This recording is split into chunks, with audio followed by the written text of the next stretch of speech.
நம்ம வீட்டில் வந்து இன்றைக்கி வந்து மணத்தக்காளி கீரை கடல் தான்ப்பா. அதுக்கு வந்து நம்ம என்ன வந்து தொட்டுக்க செய்ய பார்த்தீங்கன்னா வந்து கத்திரிக்காய், முருங்கைக்காய், அதுக்கப்புறம் வந்து சிகப்பு காராமணி, தேங்காய் துருவல் போட்ட பொரியல் தான்.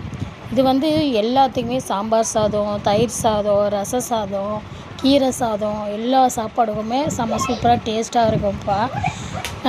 எல்லாருக்குமே வந்து இது எல்லா காய் பிடிக்காதுன்னு சொல்லவே முடியாது. இது எல்லாருக்குமே ரொம்ப ரொம்ப ரொம்ப ரொம்ப பிடிக்கும்.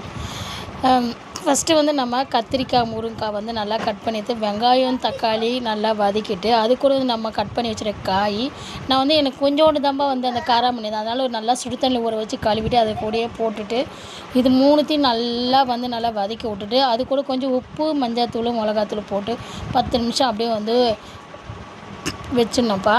வதக்கி போட்டுட்டு நல்லா வந்து எல்லாத்தையும் கிளறி ஃபுல்லாக வந்து இது எல்லாமே வந்து உப்பு, மிளகாத்தூள் எல்லாமே அவ்வளோ பிறகு ஊற வச்சுட்டு கொஞ்சோண்டு தண்ணி ஊற்றி அப்படியே மூடி வச்சிட்டேன்னா சூப்பராக வந்து அங்கே பாருங்கள் டேஸ்ட்டான முறையில் வந்து கத்திரிக்காய், முருங்கைக்காய் பொரியல் ரெடி ஆகிடும்.